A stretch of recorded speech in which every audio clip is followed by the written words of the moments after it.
इस बात से तो कोई इनकार नहीं कर सकता है कि मोदी गवर्नमेंट ने भारतीय सेना की मॉडर्नाइजेशन के लिए बहुत ही बढ़िया काम किया है। पिछले 7 सालों में तीनों armed forces, Indian army, air force और नेवी तीनों के लिए हथियार खरीदे गए हैं और वेपन प्रोक्योरमेंट में खर्च होने वाले टाइम को कम और इस प्रोसेस को एफिशिएंट बनाने के लिए कई सारे रिफॉर्म्स किए गए हैं। इंडियन आर्मी, एयरफोर्स, नेवी तीनों ही अंगों को emergency capital plus revenue procurement की पावर दी गई, जिसके तहत ये तीनों ही 500 करोड़ तक के वेपन सिस्टम बिना किसी सरकारी क्लियरेंस के खुद भी परचेज कर सकते हैं।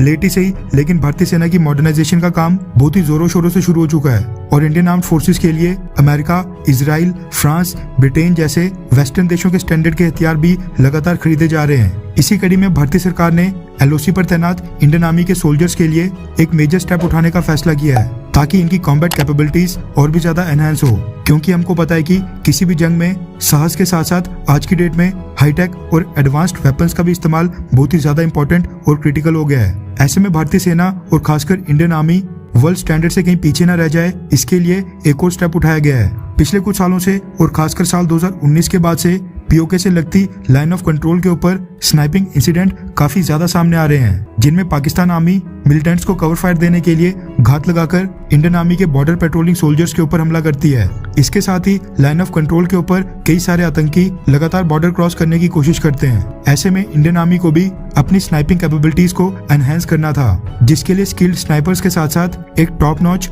वर्ल्ड क्लास स्नाइपिंग राइफल होना भी इक्वली इंपॉर्टेंट हो जाता है, क्योंकि स्नाइपर राइफल और उसके पीछे बैठे हुए स्नाइपर का स्किल दोनों ही मैटर करते हैं। भारत की स्पेशल फोर्सेस के पास तो कुछ हाईटेक स्नाइपर राइफल्स पहले से मौजूद थी, लेकिन इंडियन आर्मी अभी भी 1990 के दशक में रशिया से खरीदी गई ड्रैगुनोव एसवीडी का इस्तेमाल कर रहे थे।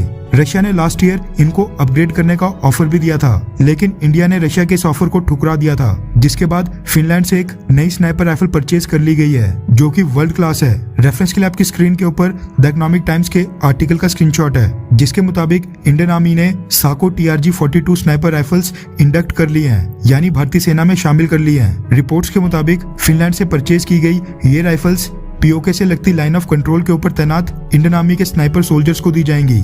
जो हमारे पास पहले ड्रैगुनोव एसवीडी राइफल्स थी, उनकी इफेक्टिव रेंज मात्र 800 मीटर के आसपास थी, जबकि जो ये नई साको TRG-42 है, इसकी इफेक्टिव रेंज 1500 मीटर्स यानी उससे भी लगभग डबल के आसपास है। इंडियन आर्मी ने 10-10 स्नाइपर्स की एक टीम बनाई है, जिनको ये नई स्नाइपर राइफल्स दी जाएंगी और इनको पीओके से लगती एलओसी के ऊपर तैनात किया जाएगा। रिपोर्ट्स के मुताबिक साको TRG-42 की न सिर्फ रेंज ज्यादा है, बल्कि फायर पावर और टेलीस्कोपिक साइट्स में भी ये राइफल वर्ल्ड क्लास है। साल 2019 में इंडियन आर्मी ने made in Italy sniper rifle Lapua magnum Scorpio TGT की कुछ यूनिट्स परचेज की थी, जबकि साल 2020 में made in America M95 purchase की थी। लेकिन किन्हीं कारणों से एलओसी यानी फॉरवर्ड लोकेशंस के ऊपर तैनात इंडियन स्नाइपर्स के लिए अब ये नई साको TRG-42 स्नाइपर राइफल्स परचेज की गई हैं। वैसे आपकी जानकारी के लिए बता दूं कि इस स्नाइपर राइफल का वेट बिना किसी एमुनेशन के 6.5 किलो तक का होता है और ये स्नाइपर राइफल दुनिया की टॉप स्नाइपर राइफल्स में आती है, जो अब एलओसी के ऊपर तैनात इंडियन आर्मी के स्नाइपर्स इस्तेमाल करेंगे।